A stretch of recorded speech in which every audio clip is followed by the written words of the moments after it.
before I show you how to build a warp speed dispenser, let's just take a look at what it actually is. So that's what we're going to build, but without the flaming rings. Sorry. The first thing you want to do is get in the air, because otherwise you won't be able to go really far with it. And I'm just going to go up to, I believe, 87 is a good number. So why not that? And with the last one I'm going to place a glowstone block. If I can find it. There. Like that. And then I'm going to remove all of this, because I won't need it yet. Okay. And then I'm just gonna lay out a tiny bit of flooring here.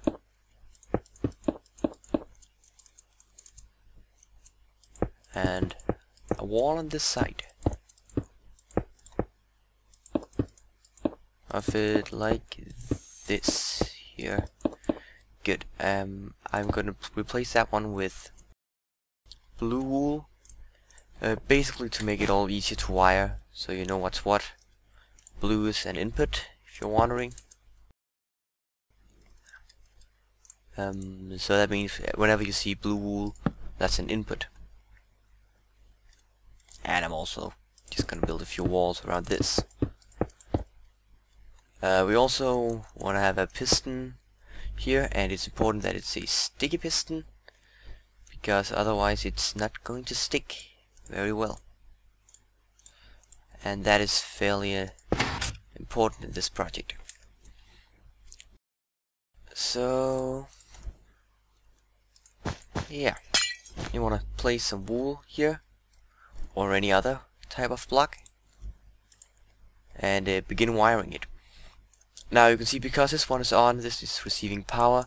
However, when we press this button, it doesn't react to it. That's because there are no block updates near it, and we can fix that by simply running some wire past it, like this. And we are going to use that wire later on as well. So as you can see here, it works beautifully. So yeah. Now I'm also going to place, I believe, I don't remember that. I'm gonna place it later on then.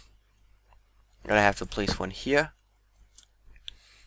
And I'm also going to have to place some wire along this here. And for this I need a repeater. A redstone repeater. There it is. And I also need some green wool, which I accidentally threw away. And I need a lay of 8. At least that's what I've used so far. Like that. Good. And I'm just going to further this tube down here. I believe here we need a piston to push us forward so we are aligned properly. Yeah. Good, and below this one here we need a glowstone block to stand on. So now, when we press this button, we fall down and land on this glowstone block. And that's what we want. Later on we'll pull it away. So I'll just place it there, and I'll place this one,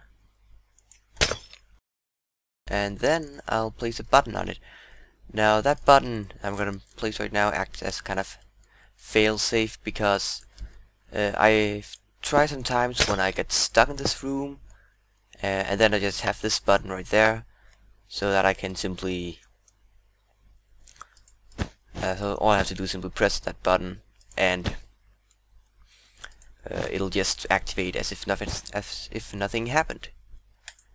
So it's just a good thing to have. Really, and what I'm doing here is basically laying down some wire, like So yeah, and you can also see that when you just go in here, press this button, we fall down, and that piston pushes us forward. If we press that one, the exact same thing happens. And if that's happening to you, congratulations, because that's what you want to happen. Now, also want to have a glowstone, not a glowstone block, a piston right there. Then want to place a redstone torch to invert the signal, and a repeater here. And what it'll do is simply pull that one away. And by doing that, we simply make us fall down, so we can enter the dispenser like that. And now, say I were to get stuck in here, what this button does is simply I press it, and it does everything as it should. So in case you ever get stuck there, it's good to have that button. That's basically it. And this is really like the most important wiring. As you can see, it's not a lot. So this is, I believe, definitely affordable for most of you. Now then you want to go 8 blocks down from this one here, and then you're going to get the floor where you're going to place your snow golems on. And remember, this one here is this one here is 3 blocks down already. You see, 1, 2, 3. So you simply want to go down 5 more blocks. 1, 2, 3, 4, 5. And you want to, I believe, place one there. That one you don't want. And right here is where snow golems are going to be standing. So I'm just gonna place some walls around here so we can actually keep them inside here. Because otherwise they'll just run around and place a lot of snow around your world. And except if that's what you want, then I can't really remember that. And let me just turn down the sound a bit. Embarrassing. Anyway, I'm gonna place a glass pane right there. And then it's time to place a trap door on that one. I actually don't know if it's that important or not. I don't think it is, but I do it anyway for the sake of good measure. So now we've done this. Just continue that. Right. So now you might be wondering how to get in all those snow golems in here, how you can actually do that resource efficiently. So let me just find some snow and a pumpkin somewhere in here, like that one. And of course I will place this snow block. Basically what you do is like to use the number keys and then press 5 in this case, right click, and then 6. You can see that you can actually do this fairly fast, so you don't really need any kind of automated machinery for this. Here it works really easily. But I'm just going to kill all of these right now because at the moment they are not required. And I don't want them to mess anything up. Ooh, it's a thunderstorm. That's pretty cool. Oh, there's the glass pane. There's the glass pane. Walk outside, place. Good. I should totally wait till this one's over so I can record the tutorial. Anyway, I'm going to record it again here. So, now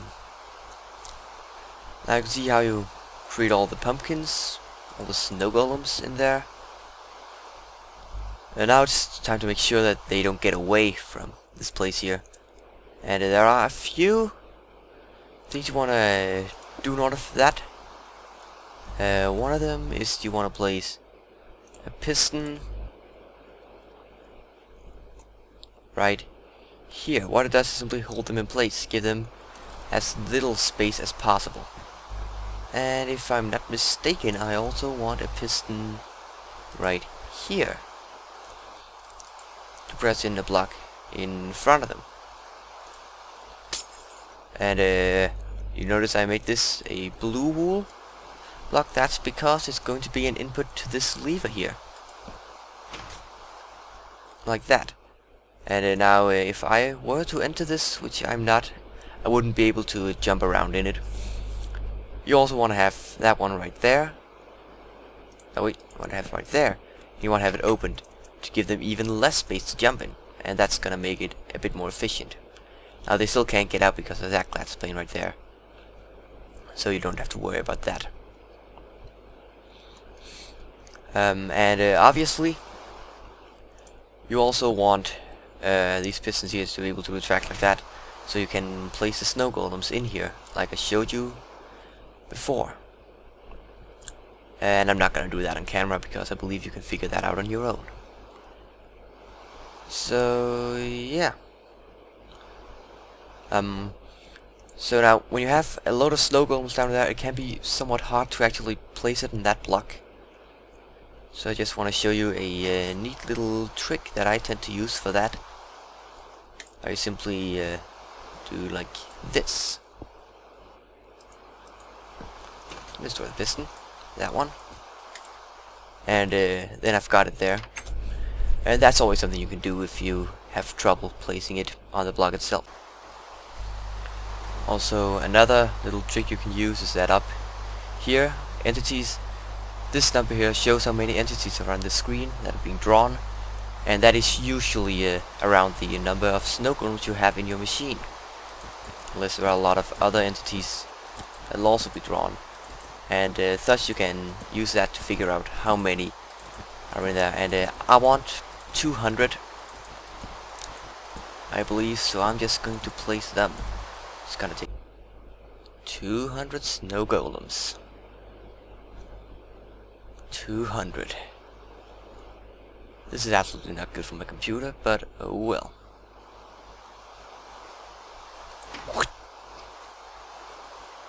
Also, as you see how they are jumping around.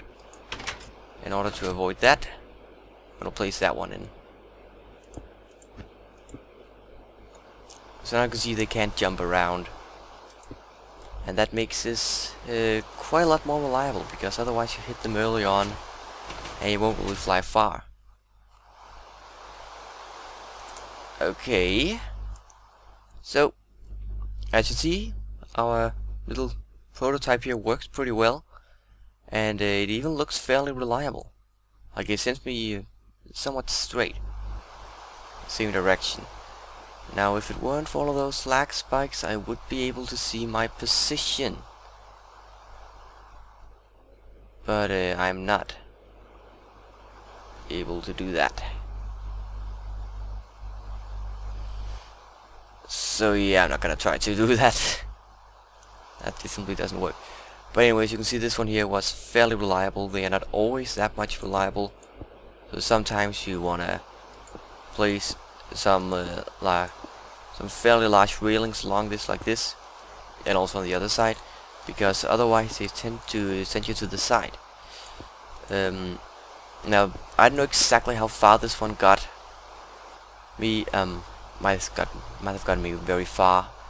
Might have not. I couldn't actually see it this year. But as you can see, this works pretty well. Whether or not, I don't really know. I'm not the one to judge. That'll be you. So if there are anything you would like to be explained more, then please feel free to leave a comment or anything. If you've got improvements to this design, feel free to share them with me. Again, this is mainly a prototype. I don't use it myself. It was simply something I discovered would be fun to create, and thus I decided to do that. Anyway, thanks for watching.